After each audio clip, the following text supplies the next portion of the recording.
I'm really happy we found KAGE when we did, instead of having to play with other pushers or other equipment and figure out the flaws in them and how they would or wouldn't work for us. I'm Cody Zink. I work for Barnes Incorporated, 100% employee-owned company out of Madison, Wisconsin.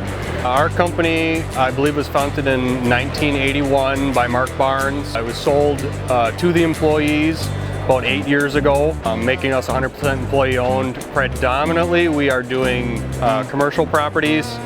We do full service, lawn, tree, snow, landscape, hardscapes.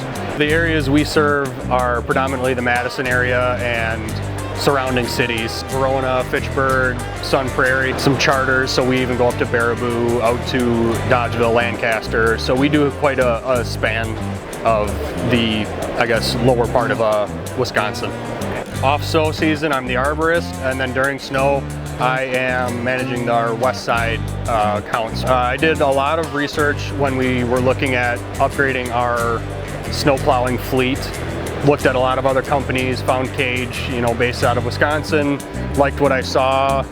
We really liked, the price points. We thought we were getting a really good deal for what we were getting, and then having used them, they've lived up to our expectations. We got our first 2-3 years ago, and after the first season with them, completely bought into them, went to 4 more the next season, started getting into the sectional EdvantEDGE systems, and then now this prior season we just bought the larger SnowDozer for our 30,000 pound front end loader. So our smaller front end loaders are Cat 906.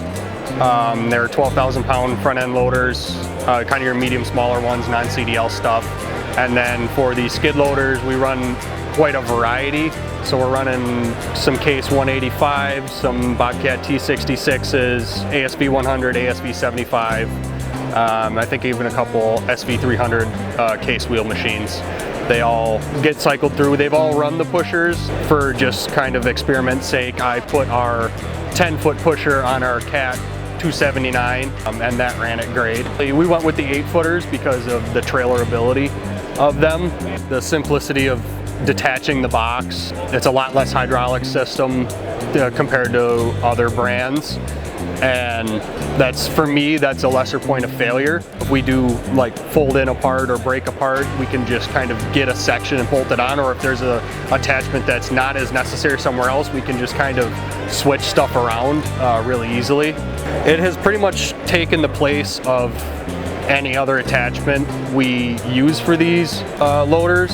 Even for a lot of snow relocating, I have been using these over like snow buckets or anything like that. Pushing back piles, having that standoff of the plow further than a bucket.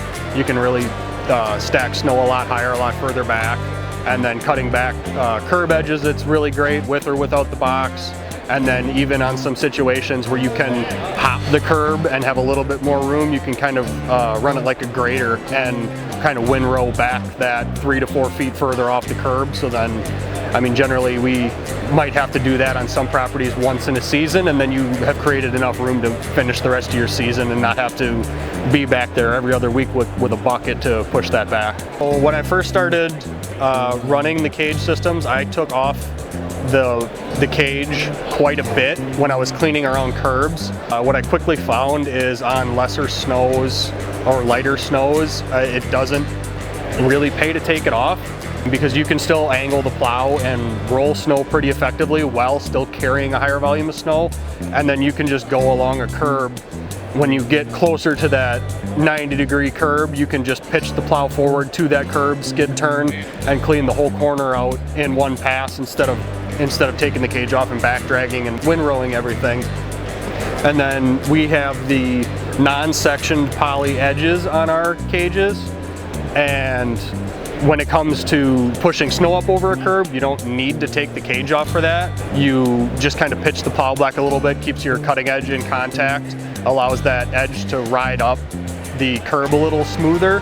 And then if there's anything left there at the end that you don't like to see, then you can just take the box off, and it's just one quick push. It's usually like 6 to 8 inches along the curb line that you just kind of clean up.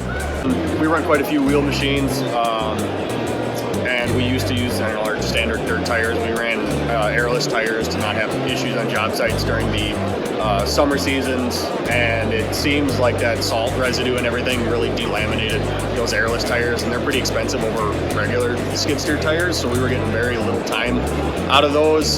So for the winters, we went to the KAGE Klawz for not having to deal with that damage issues to those other tires, but then obviously the increased grip, and then one thing we didn't think about that we like is the increased ground clearance for doing snow work. It's been pretty handy. I think we've gone through a couple of sets and we're sticking with them. We have the larger ones on our SV300s, and then like on our smaller case machines, we have probably the next size down, just to clear in the wheel well, no rubbing or any issues like that. So. And then we didn't get any snow buildup in there like I thought we might with as little clearance as there is, but haven't had any problems. KAGE kind of immediately fit what we needed.